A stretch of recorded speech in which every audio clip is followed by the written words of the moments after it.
네, 오늘은 그 샘 올베리의 싱글 그의 자유함과 두려움이라는 책을 중심으로 오늘 정리해서 좀 나누기 원합니다. 제가 좀 더 많은 책들을 레퍼런스로 좀 두고 좀 말씀을 좀 잘 정리해서 나누고 싶었는데 제가 개인적으로 여유가 없어가지고 요즘에 네, 이 책의 내용을 좀 그대로 따라가면서 그러니까 설교 준비를 많이 못했다는 거죠. 네, 그런데 우리가 싱글 여기서 말하는 싱글은 독신이라는 것을 말합니다. 독신이라는 것을 좀 다뤄보기 원합니다. 저는 먼저 용어 정의를 좀 나누고 시작하려고 하는데요. 먼저 성경이 말하는 독신은요, 오늘날 우리가 말하는 비혼주의자와 다른 겁니다. 비혼과는 다른 거예요. 미혼이라는 건 아직 결혼을 하지 않은 잠재적인 결혼을 할 사람을 미혼이라고 부르고, 비혼은 이제 비혼주의는 이런 거죠. 연애는 자유롭게 하는데 결혼은 하지 않을 거. 그게 비혼주의입니다. 그러면 독신은 뭐냐면 누구와도 내가 연애도 하지 않겠다라는 것이 독신인 거죠. 그러니까 좋은 사람이 나타나면 언제든지 연애할 것이고, 결혼을 염두에 두고 있다면 미혼인 거고요. 그리고 연애는 자유롭게 할 거지만 나는 절대로 결혼하지 않을 것이고, 상대방이 원해도 나는 나를 구속받고 싶지 않아서 결혼하지 않을 거야 라고 하는, 그게 비혼주의죠. 나름의 이유가 있어서 이성과의 사랑을 멀리하겠다고 생각하는 것이 독신입니다. 자, 그럼 독신에 대해서 우리 모두가 알아야 되는 두 가지 이유가 있는데요. 물론 나는 독신 안 할 건데 뭐 이런 분도 있을 텐데, 오늘 우리가 왜 알아야 되냐면 여러분들도 언젠간 독신이 될 것이기 때문입니다. 무슨 말인지 아세요? 결혼을 하고 살 수도 있지만 언젠가 아내가 먼저 떠나면 다시 독신이 될 수 있기 때문인 거죠. 그래서 우리는 독신에 대해서 알아야 되고요.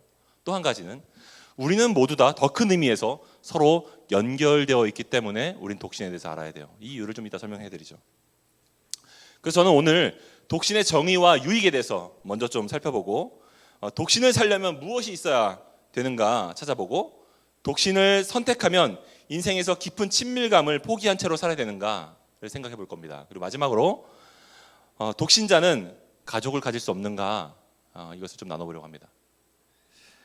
여러분, 기독교는요, 역사상 모든 문화와 종교 속에서 최초로 싱글 라이프를 적극적으로 권장했던 종교입니다. 그 전까지는 그런 적이 없었어요. 시대를 불문하고 모든 문화와 그 문명 속에서는요, 가족을 이루는 것을 최고의 가치로 여겼습니다. 그래서 가족이 이루지 못했으면 아직 뭔가 좀 부족한 사람으로 보는 거죠. 제가 어릴 때는 삼촌들이라고 부르는 나이 또래가 한 30대였어요. 30대만 되면 삼촌인 거예요. 사무엘, 삼촌인 거지. 근데 삼촌들이면 이제 결혼을 안 한, 이제 30대가 됐는데 결혼 안 했다. 그러면 약간 이제 노총각이란 말을 불렀어요. 이제 앞으로 이제 사무엘한테 노총각이라고 불러주세요. 뭘 당황했나 봐요 지금. 여러분, 과거에는요, 전통적인 사회에서는요, 가정을 최고의 우상으로 사실 여겼습니다. 그러니까 가정을 이루는 것이 중요하기 때문에 가정에 너무 의미를 부여했던 거죠. 그래서 개인의 의미가 축소되었어요. 가정에게, 내 집단, 내 어떤 족속에게 나를 희생하는 것이 당연했던 문화였죠. 그런데 반대로 오늘날 세속주의는 어떻습니까? 개인의 정체성, 개인을 우상화시키죠. 개인의 만족, 개인의 삶, 그것을 우상화시키기 때문에 가족과 공동체가 오히려 등한시돼 버리죠. 기독교는요, 다른 종교들과 다르게 이 두 가지를 동시에 인정합니다. 권장하고요. 결혼은 하나님이 주신 복이고요, 독신도 하나님이 주신 복이라고 말합니다. 고대 사회에서는요, 결혼을 못한다는 것은요, 대를 이을 사람이 없다는 거예요. 대를 이을 사람이 없기 때문에 내가 수고해서 벌어 모은 재산도 대를 이을 사람이 없으면 헛된 거잖아요. 그러니까 자녀가 있어야 되는 거죠. 그런데 그래서 그 당시 때는 대를 이을 계승자가 없으면 그것이 무의미하다라고 이제 봤던 거죠. 근데 초대 교회는요, 이와 다르게 여성들에게 결혼을 강요하지 않았습니다. 초대 교회는 가난한 과부들, 남편을 잃은 가난한 과부들한테 결혼을 권장하지 않았어요. 오히려 그들을 적극적으로 도와서 그들의 부족한 필요, 재산들을 공급해 줬습니다. 그래서 당시의 여성들은요, 사회적인 관습, 야 재혼해야지, 재혼하지만 어떻게 사니? 라고 하는 그 문화로부터 보호를 받을 수 있어요. 안전하게. 그게 기독교예요. 팀 켈러는 한 칼럼에서 초대교회가 이처럼 파격적인 행보를 이어갈 수 있었던 이유를 이렇게 설명합니다. 기독교 복음과 장차 다가올 하나님 나라에 대한 소망이 결혼에 대한 신격화를 무너뜨렸기 때문이다. 결혼에 대한 우상화를 무너뜨린 거죠. 하나님 나라에 대한 소망과 복음이 갖고 있는 강력함이 결혼에 대한 잘못된 우상을 깨트린 거예요. 여러분, 우리나라에는 자식농사라는 표현이 있죠. 자식농사. 자녀를 키워서 그 부모가 그 자녀의 덕을 보면서 이제 노후를 이제 약간 연금처럼 받겠다. 이제 약간 그런 개념이 자식농사잖아요, 사실. 근데 그와 마찬가지로 고대 사회에서는요, 자녀를 낳아 기르는 것이 단순히 대를 이은다는 측면을 넘어서 내 미래를 보장해 준다는 확신이 있었던 거죠. 그래서 자녀를 낳아야 됐던 거예요. 자녀를 많이 낳으면 복이 있는 거죠. 그러니까 투자적인 측면이 강했던 겁니다. 자녀를 낳는 이유가 투자예요. 뭘 건강한 건 아니죠. 투자라는 것 자체가 그렇게 내 자녀를 낳는 목적이 뭐 사랑의 열매가 아니라 투자라고 한다면 그것은 건강한 것은 아니죠. 근데 복음을 통해서 자기 삶에 대해서 신실하신 하나님을 신뢰하게 되고 다가오는 하나님 나라에 대해서 소망을 갖게 된 사람들이 결혼이 아니어도 하나님이 내 미래를 보장해 주시면서 내 삶 속에서 더 많은 가족들을 붙여주실 것을 믿기 때문에 결혼과 자녀를 낳는 것을 투자적인 측면에서 접근했던 그 마음의 우상이 꺾여버린 겁니다. 하나님이 내 삶을 보장해 주시고 하나님이 내게 또 다른 가족들을 주시기 때문에 그 우상이 힘을 잃어버린 거예요. 그래서 꼭 결혼을 해야만 된다라는 생각을 잃어버린 거죠. 결혼을 건강하게 생각할 수 있게 되었고, 그래서 다시 말하지만 성경은 결혼이 복이라고 말하고 동시에 독신도 복이라고 말합니다. 그렇다면 성경적 독신에 대해서 한번 살펴보겠습니다. 여러분, 본문의 배경을 설명드릴게요. 마태복음 19장에서 어떤 바리새인이 예수님께 나왔습니다. 그래서 묻는 거예요. 사람이 어떤 이유에는 자기 아내를 버릴 수 있지 않습니까? 이혼을 할 수 있지 않습니까? 그러면서 하는 말이 모세는 이혼 증서를 써서 주라고 말했습니다. 라고 말하는 거죠. 그래서 예수님 뭐라고 말씀하시냐면 그건 너희가 악하기 때문에 모세가 그렇게 말한 거고 본래는 그런 것이 아니다. 라고 말씀하시죠. 왜냐하면 하나님이 둘이 한 몸이 된다고 결혼을 한다고 했을 때 말씀하셨는데 하나님이 짝지어준 것을 사람이 나누지 못한다고 하지 않느냐.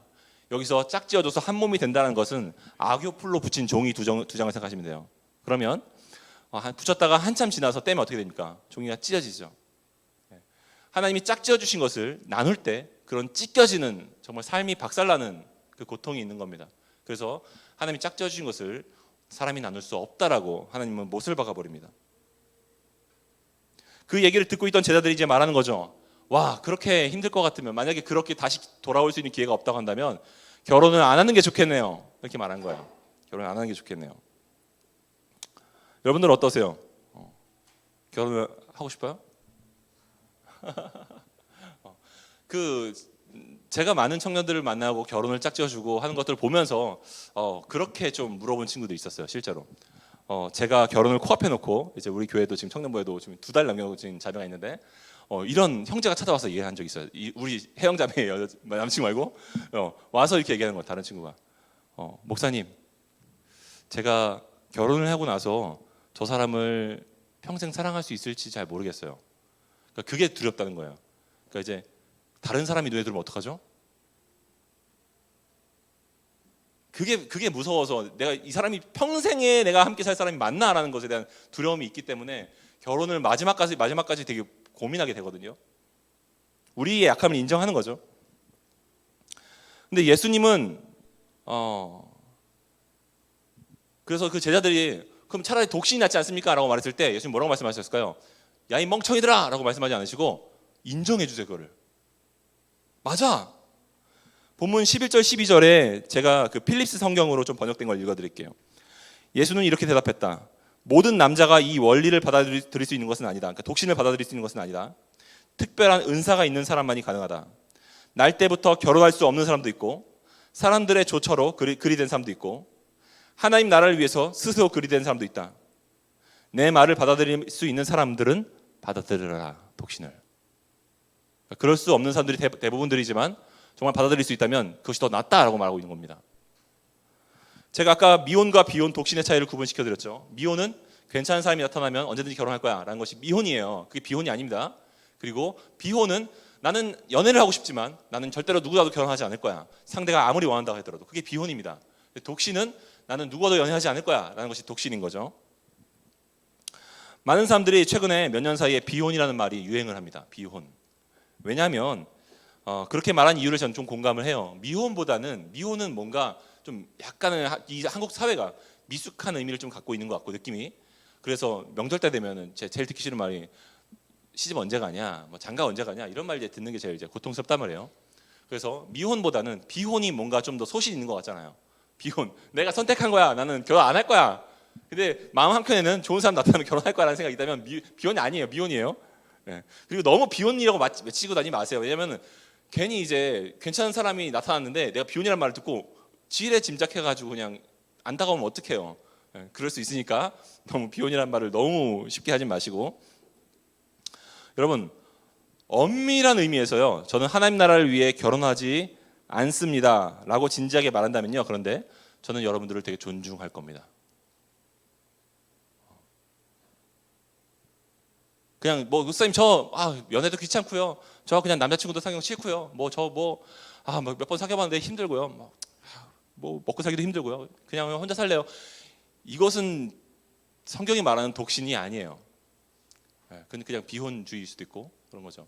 근데 그런 의미에서는 저는 좀 더 결혼을 권장하고 싶어요. 그렇지만 그게 아니라 내가 정말 하나님 나라를 위해서 내가 독신으로 사는 의미가 좀 있는 것 같아서 그 가치 있는 삶을 제가 좀 가고 싶다라고 한다면 저는 여러분들 존경할 거예요.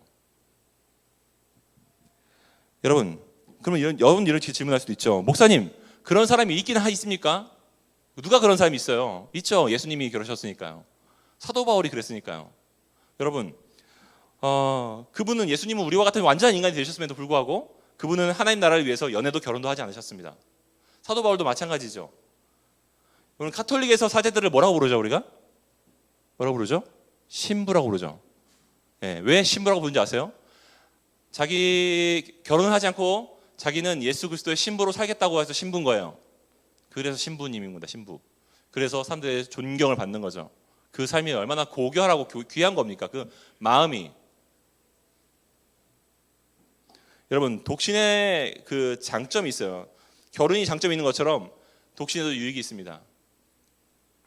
독신의 유익은요, 첫 번째는 더 자유롭다는 거예요. 결혼보다 더 자유로워요.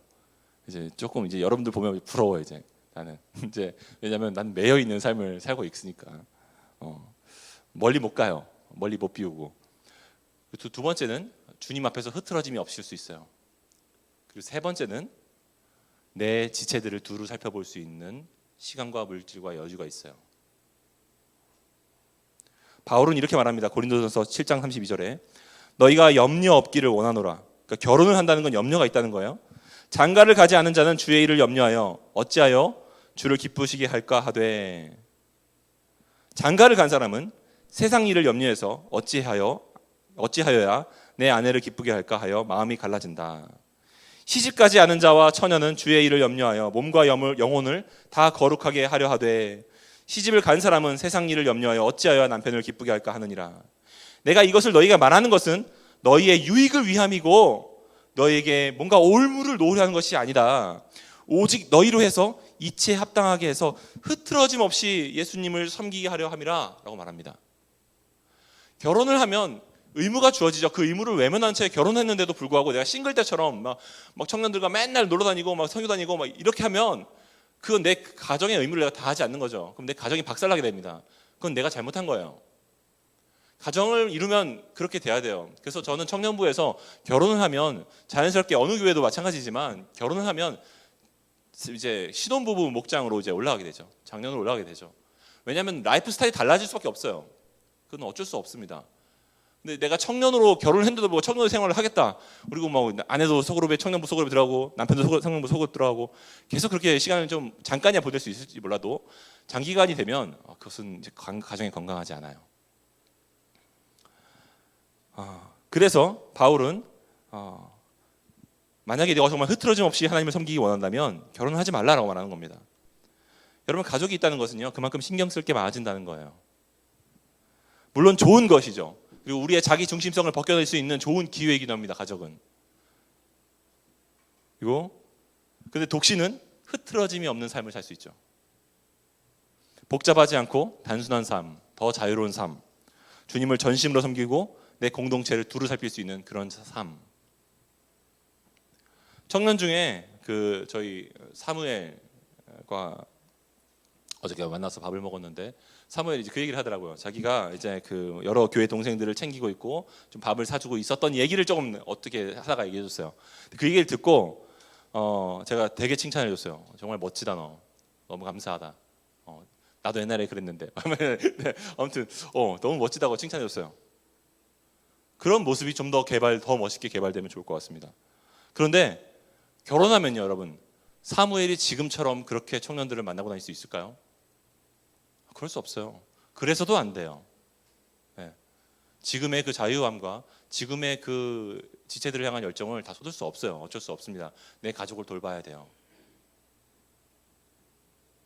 아이가 태어나면요, 더 못하게 되죠. 여러분, 독신은요, 싱글일 때처럼 흐트러짐 없이 하나님과 이웃을 계속해서 섬기며 살 수 있습니다.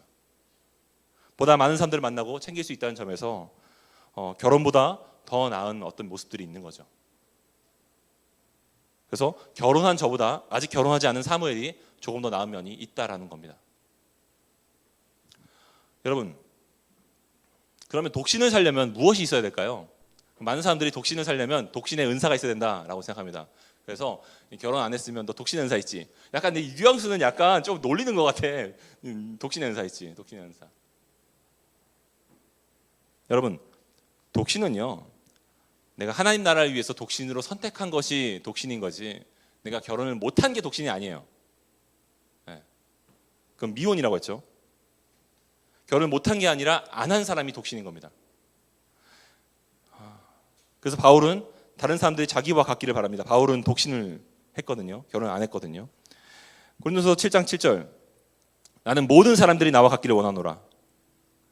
나와 같기를, 나와 같이 독신이기를 바랍니다.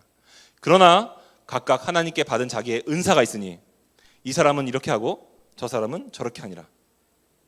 근데 그는 여기서 이런 표현을 하는 거죠.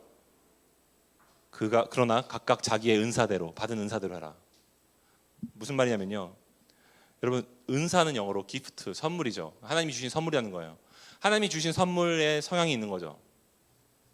기본적으로 은사는요, 선물, 좋은 겁니다. 좋은 거. 그래서 왜 어떤 사람은 독신의 은사와 같은 것을, 그 안 좋은 것을 받았지? 막 놀려. 그럼 잘못 생각하고 있는 거예요. 은사는 좋은 겁니다. 은사는 아름다운 거죠. 모든 은사는 좋은 겁니다. 여러분, 하나님은 결혼을 복으로 주신 것처럼 독신도 복으로 주셨습니다. 여러분들이 이 말을 들으면요, 성경이 말하는 독신의 의미를 보다 더 신성하게 볼 수 있을지 모르겠습니다. 샘 올베리가 한 말인데요, 결혼이 복음이라고 하는 것의 모양을 보여준다면, 그리스도가 교회를 사랑하든 남편이 아내를 사랑하고, 교회가 그리스도에게 순종하든 아내가 남편에게 순종하는 그 상호 복종적인 아름다운 그 모습이 복음의 모양을 보여준다면, 독신은 복음이 얼마만큼 우리에게 충분한지를 보여준다. 복음이 충분하기 때문에 무엇이 더 필요하지 않은 거죠. 그게 복음적인 독신입니다. 무슨 말이냐면요, 여러분, 그 독신이라는 것은 내가 정말 포만감이 있기 때문에 더 이상 배고프지 않은 거예요. 그래서 우리가 장을 보러 갈 때도, 여러분들이 나중에 결혼해서 아니면 부모님이랑 같이 장을 보러 갈 때 여러분들이 언제 더 많이 물건을 주워 담느냐면, 여러분들은 배가 고플 때 뭔가를 주워 담습니다. 배가 고플 때 저것도 고기도 담을까? 뭐 생선도 담을까? 뭐 이제 뭐 오리도 담을까? 훈제 오리도? 막 이렇게 생각하게 되죠. 근데 밥을 먹고 마트를 장을 보잖아요. 평균적으로 장을 보는 분량이 줄어들어요. 사람들이 신기하죠. 배가 고플 때는 뭔가를 더 주워 담게 되고, 배가 부르면 뭘 덜 사게 돼요. 그래서 장을 볼 때 경제적으로 아끼려고 하면요, 꼭 밥을 먹고 나서 장을 보라고 말합니다. 포만감이 있으면 사람들은 뭔가가 더 필요하지 않게 느껴져요. 독신이라는 것은 복음이 내게 정말 충분하기 때문에 더 이상 필요를 못 느끼는 거죠.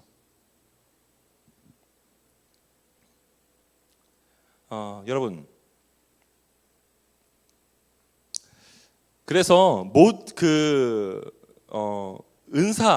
은사라고 하는 것이 성경에서 다른 사람을 세워주시라고 주신 능력이거든요. 그러니까 교회를 세우고 다른 사람들을 세워주기 위해서 주신 것이 은사인데, 그 은사가 다 그런 목적으로 주셨다면 독신도 마찬가지로 주님의 몸과 교회를 세우기 위해서 주셨다는 거예요. 선교를 나가고 교회 공동체를 섬기고 그러기 위해서 주신 것이 독신이라는 겁니다. 그래서 바울은 아마 어떤 성적인 어떤 충동이나 어떤 다른 사람을 만나고 싶은 그런 갈망이 없는 것이 아니었을 겁니다, 아마.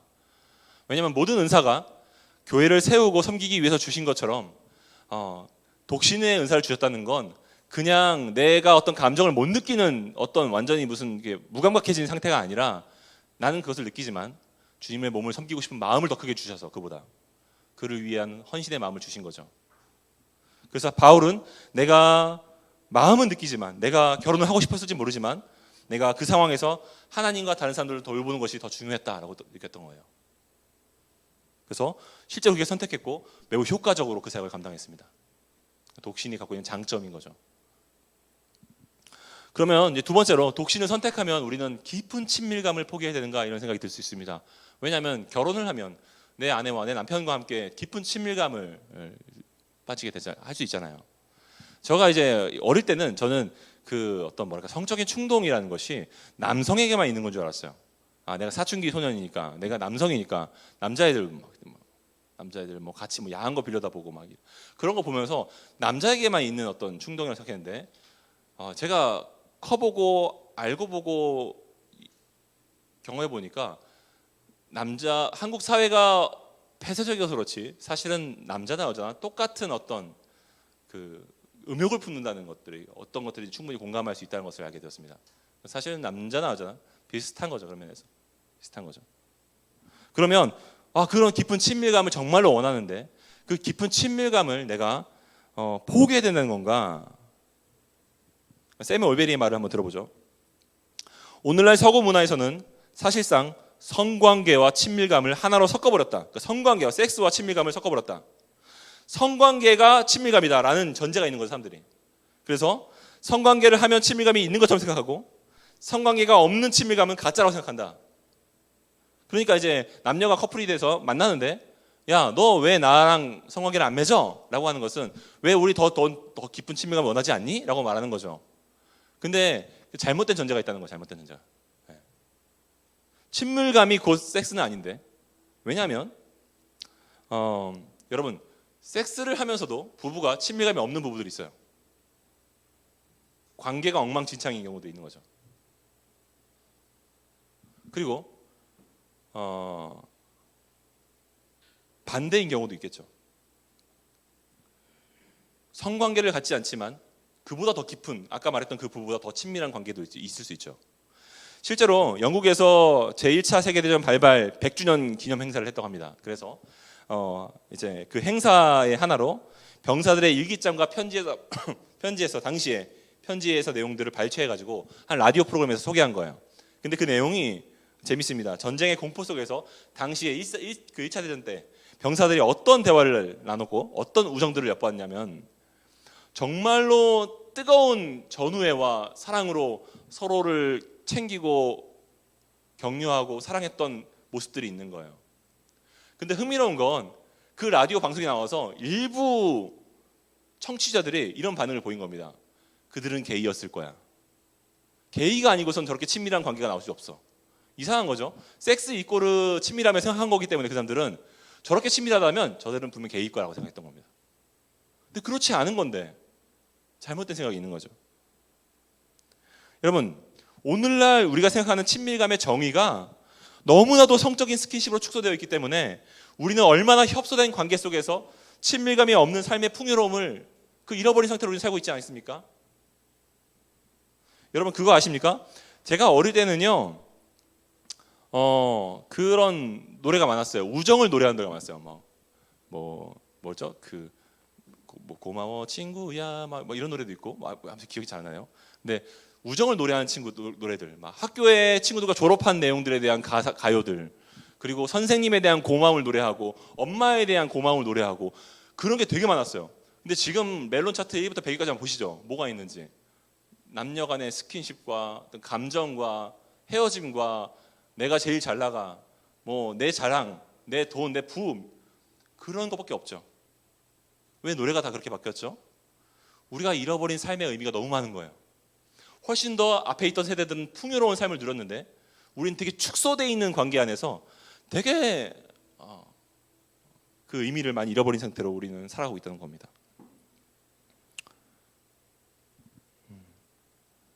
그래서 여러분 오늘날 근데 더 웃긴 건 우리나라 사람들이 만든 그 BTS 노래들, 예를 들어서 그 빌보드에서 1등하고 하잖아요. 근데 BTS 노래가 서구 사람들이 들을 때는 왜 K-팝은 그 무슨 뽀로로 동요처럼, 어린아이들 동요처럼 가사가 이러냐라고 순진무구하다고 생각한다는 거예요. 너무 내용이 너무 초등학생 노래 같다는 거예요. 그런 얘기를 하는 사람들이 있는 거죠. 왜냐하면 거긴 지금 우리보다 훨씬 더 저급한, 훨씬 더 적나라한 가사들로 무장된 가요들이 초등학생들이 부르고 있으니까 삶의 의미가 되게 축소되어 있는 거죠.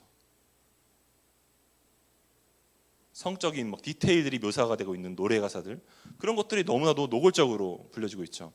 제가 종종 하는 얘기지만요, 제 친한 목사님의 어린 아들이 초등학교 어린아이인데 어느 날 아빠랑 같이 응답하라 1988을 보고 이런 말을 했어요. 아빠, 저런 세상이 정말 있었어요? 그런 세상이 있었다면 저 그런 세상에 한번 정말 살아보고 싶어요. 그렇게 옆 마을 사람들과 옆에 집 사람들과 학교 끝나고 옆집에 놀러 가고, 학교 끝나고 저 집에 놀러 가고, 전화해가지고 우리 민수 거기 있어요? 그러면 우리 집 민수 여기서 밥 먹이고 있어요. 그래도 안심할 수 있는 세상. 그런 남녀의 관계가 다 친구로 무너져 있고 다 정말 벽 없이 친하게 지내고 있던 그런 공동체 사회. 그걸 요즘 어린아이들이 봐도 부러운 거예요. 그런 세상이 정말 있다는 게. 저희 하랑이는 지금 중학교 3학년인데 아직도 친구네 집에 담임 목사님네 집에 놀러 가고 말고는 친구네 집에 놀러 가본 적이 없어요. 그러니까 학교 친구들끼리. 하랑이만 문제가 아니라 다 그렇습니다. 갈수록 없어지고 있죠. 저 때는 그냥 밤 11시에 엄마한테 전화하죠. 엄마, 죄송한데 저 오늘 친구네 집에 자고 갈 거예요. 아, 그래? 뭐 자고 와. 누구네 집? 아, 네, 알았어요. 이렇게 하고 이제 했단 말이죠. 근데 그런 게 다 사라지고 있죠. 삶의 의미가 축소되고 있습니다. 여러분, 다윗 왕이 당시에 아내가 셋이 있었는데, 처음에 그 아내가 셋이 있는 상태에서 자기의 절친했던 요나단이 죽었습니다. 요나단은 동갑도 아니고 좀 더 나이가 많은 선배였지만 요나단과 친구였어요. 우정을 나눴죠. 요나단이 죽었을 때 다윗이 어마어마하게 슬퍼하는 감정을 이렇게 표현합니다. 사무엘하에 내 형 요나단이여, 내가 그대를 애통해함은 그대는 내게 심히 아름다움이라.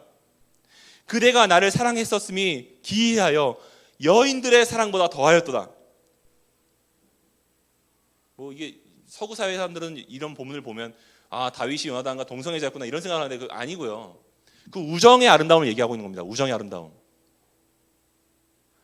정말로 그런 깊은 우정, 내 아내들보다 더 친하고 더 마음이 통할 수 있는 정말 그런 깊은 우정, 평생의 그 우정을 잃어버린 사람이 아끼던 보물을 잃어버린 것 같은 거죠. 그래서 이렇게 말하는 겁니다. 그대는 내게 심히 아름다움이라. 솔로몬은 잠언에서 이렇게 말합니다. 어떤 친구는 형제보다 친밀하다. 어떤 친구는 형제보다 친밀한 관계가 있는 거죠. 여러분들은 그런 어떤 친구가 있으십니까? 형제보다 친밀함.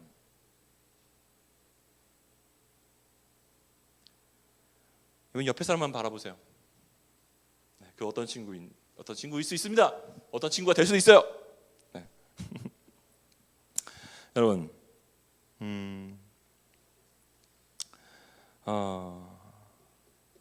여러분들이 옆에 있는 지혜들 보고 또 우리 공동체 내 속으로 생각하면 정말 그런 게 가능할까 좀 싶을 때가 있을지 모르겠습니다. 그런데 그것이 가능합니다. 제가 그 이유를 설명드릴게요. 좀 이따가.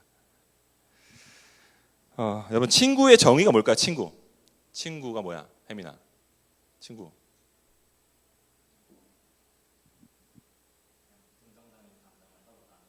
긍정적인 감정을, 역시 이과생이라서 약간 좀 논리적인, 좀 약간 좋습니다. 긍정적인 감정 서로 나누는 게 친구다. 네, 좋아요. 저기 그 레이 오트런드라는 사람이 이런 말을 했어요. 형제는 당신과 하나로 묶여 있죠, 그죠? 혈육으로 묶여 있잖아요. 형제는 일종의 안전망이 되어줄 의무가 있다. 이것이 가족이 있는 이유다. 하지만 친구는 당신을 선택한다.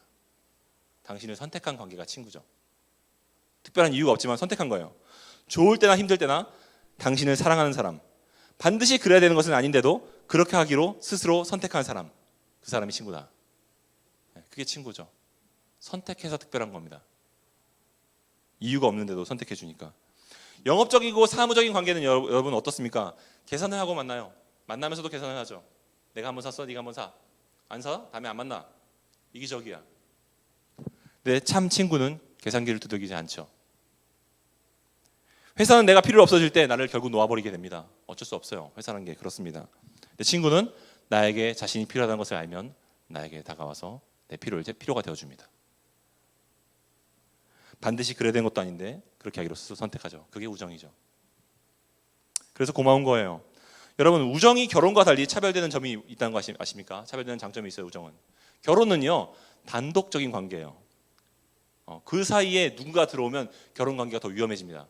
결혼은 둘이 있을 때 더 건강해져요. 그래서 성경은 처음 결혼을 하게 되면 구약성경에서 이렇게 말합니다. 결혼하고 나서 그 사람의 징집, 군대를 복무하는 기간을 1년 동안 이제 갖지 말라고요. 나라에서 허용해 주는 거예요. 왜냐하면 초기에 그 친밀감이 너무 중요하기 때문에 두 사람 사이에 뭐가 끼어들지 말라고.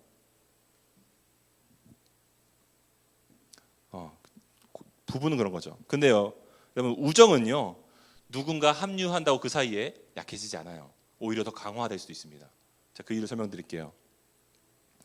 박재진 목사님이 부산에서 사역하실 때 공부를 위해서 이제 대학원을 추가로 이제 공부를 하시겠다고 또 이제 이천으로 올라오실 때가 있었어요. 이제 그때 학교를 가기 위해서 월요일 날 종종 저희 집에 수원에서 머무시고 주무시고 이제 가셨어요, 학교를.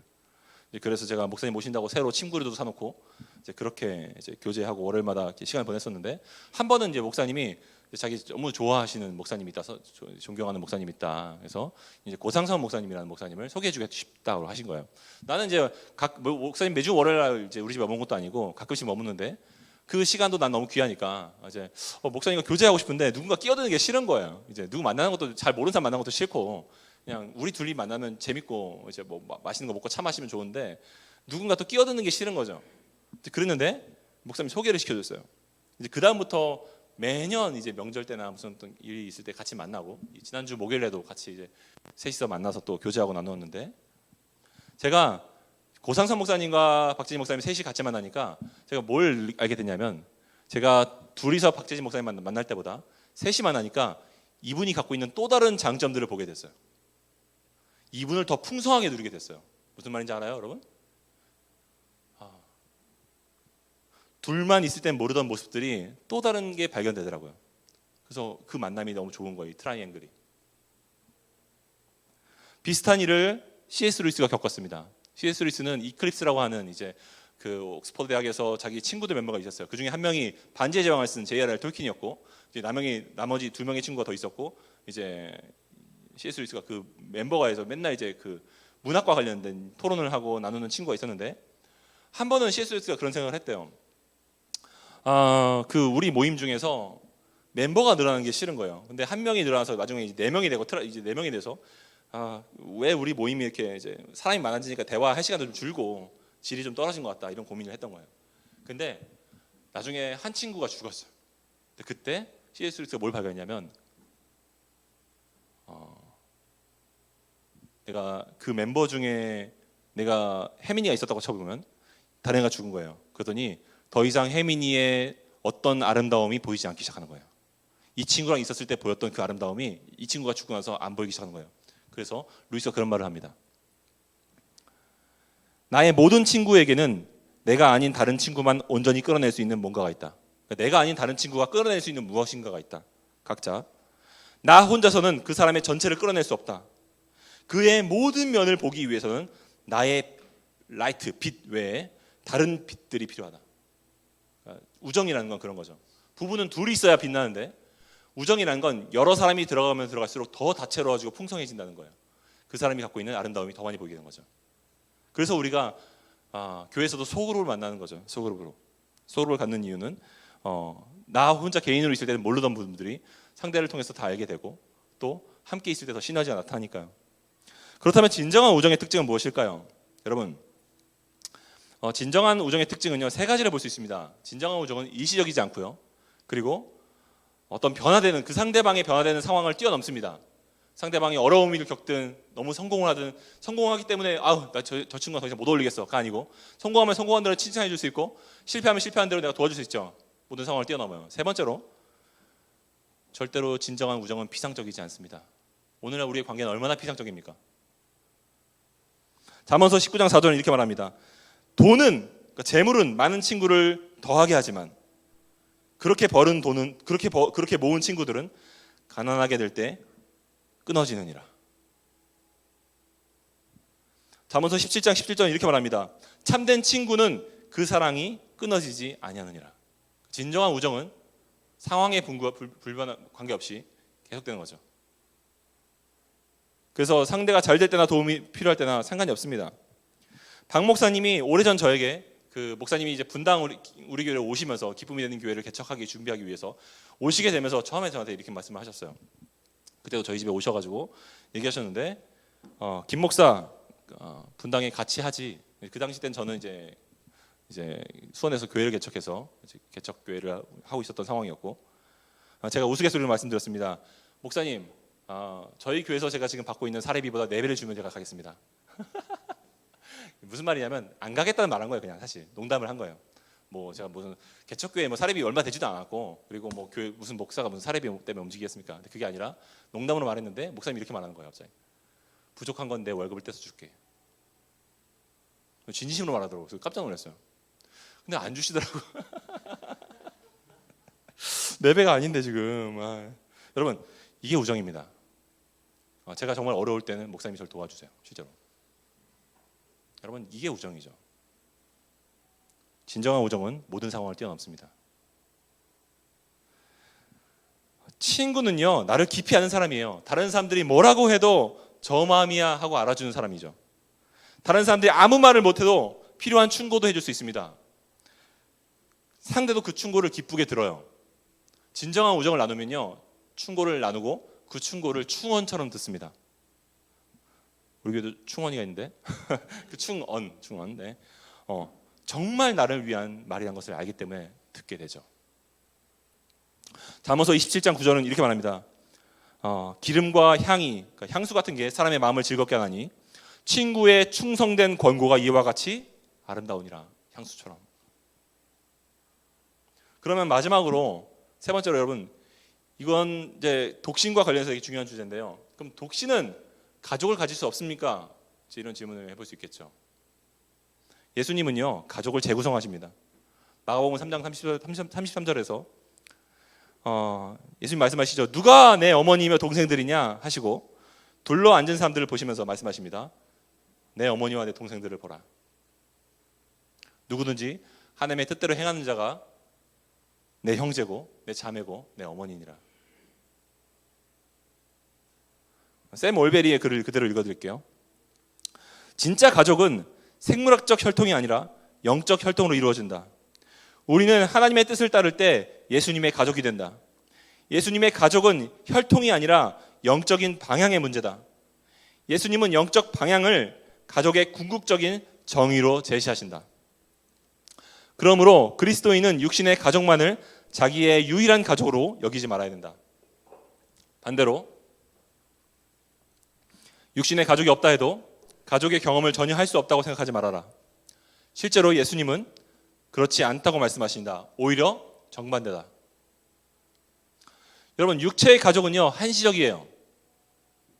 근데 영적인 가족은 영원히 함께 살아갈 자들입니다. 육체의 가족은 어떤 목적을 위해서 우리가 주셨는가? 이 땅에서 영원한 나라를 함께 준비하기 위해서 주신 거예요. 하지만 실제 영원한 가족은 이 땅에서 우리가 그 가족과도 아니면 혹은 그 밖에서도 중요한 건 뭐냐면 영원히 함께 살아갈 가족을 만드는 거죠. 먼저 내 가족이어야 되고 또 내 옆에 있는 지체들도 함께 해야겠죠. 내 부모님들 왜 전도해야 됩니까? 영원히 함께 살아야죠. 영원히 단절되면 얼마나 슬프겠습니까? 그래서 여러분 그거 기억하십시오. 독신은요 더 많은 가족이 있을 수 있어요. 더 많은 가족을 챙기다가 정말로 예수님은 그렇게 분명히 약속하십니다.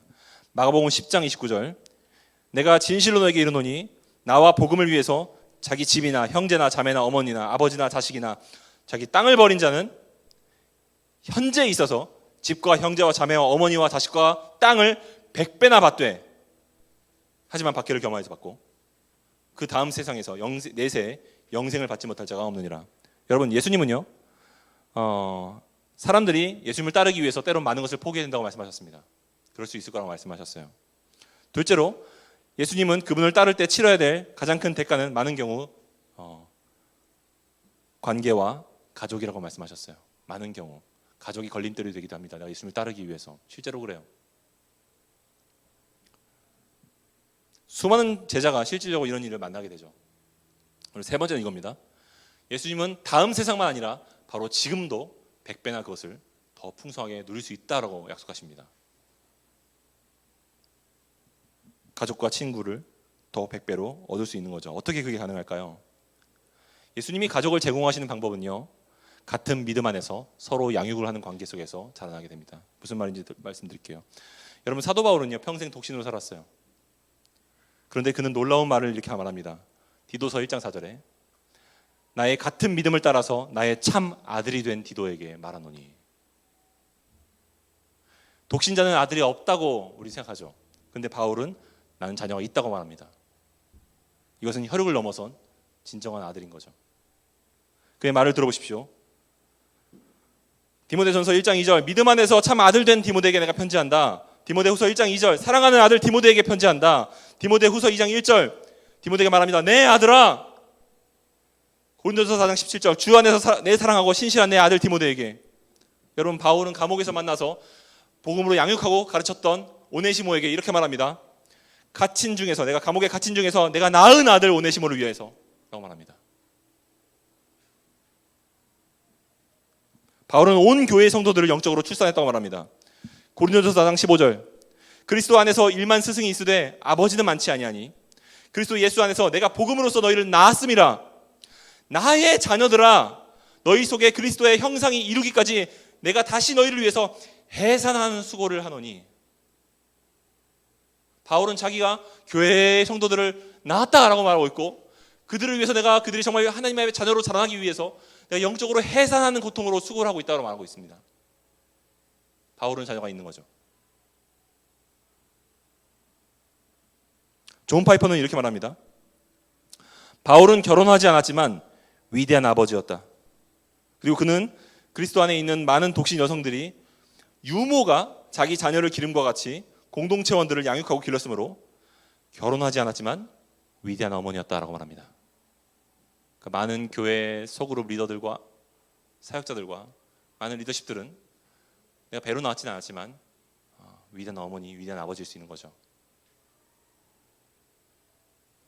자신들의 소그룹 리더를 한번 보세요. 여러분, 얼마나 고생하고 있고 얼마나 감사합니까? 지금 쉬운 자리가 아니에요.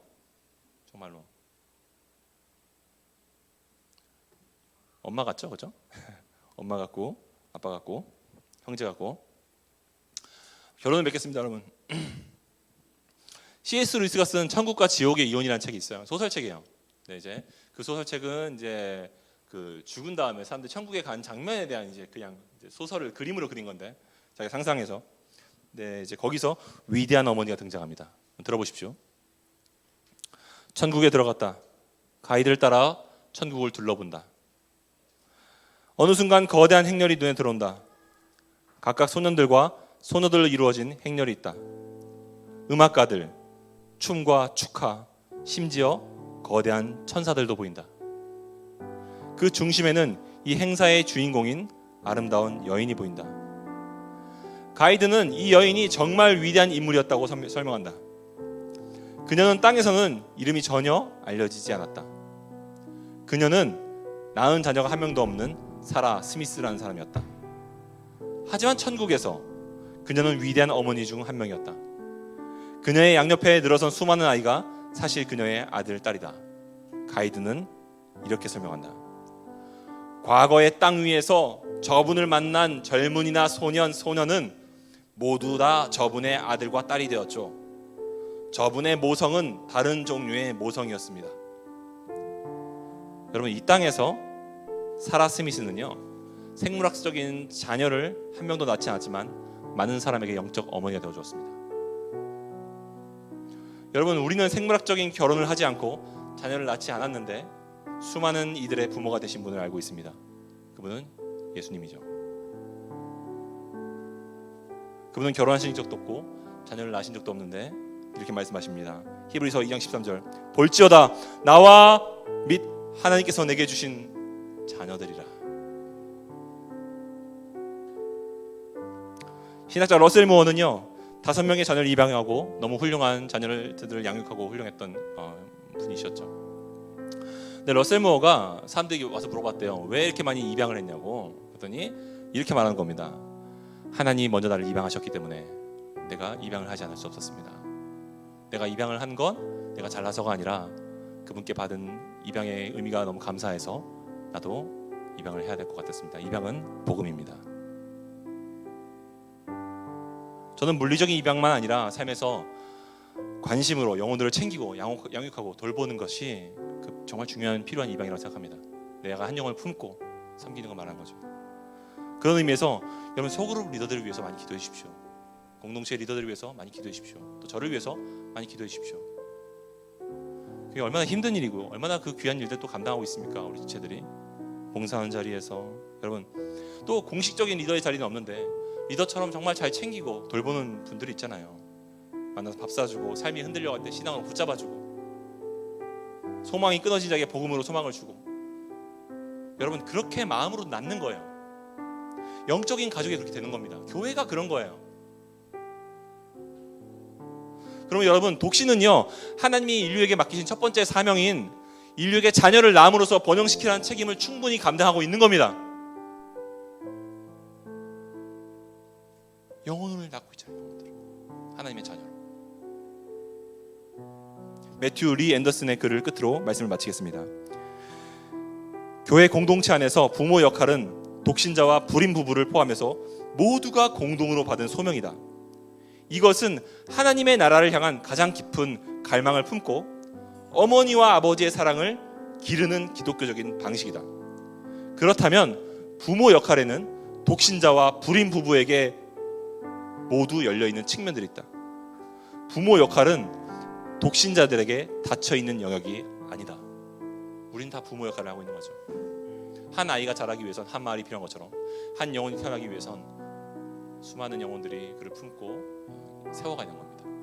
우리가 다 부모가 되는 거죠. 기도하시겠습니다. 하나님, 지금까지 독신에 대해서 오해하고 무언가 부족한 것으로 생각해왔던 저희들의 선입견을 회개합니다. 도리어 독신의 아름다움과 기쁨을 주목하며 동경하고 싶은 마음까지 듭니다. 결혼이 하나님이 주신 특별한 선물이듯 독신도 선물이라는 사실에 안도감이 들고 감사함이 듭니다. 주님, 오늘 우리가 나눈 것처럼 결혼은 복음의 모양을 보여주지만 독신은 복음의 충분함을 보여준다면 결혼을 하든 안 하든 우리 모두가 복음이면 충분하다는 사실을 알게 되고 기뻐할 수 있는 우리 청년들 모두 되기 원합니다.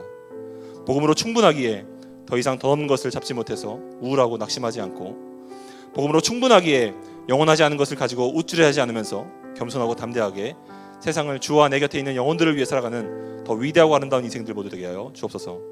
예수님의 이름으로 기도합니다. 아멘.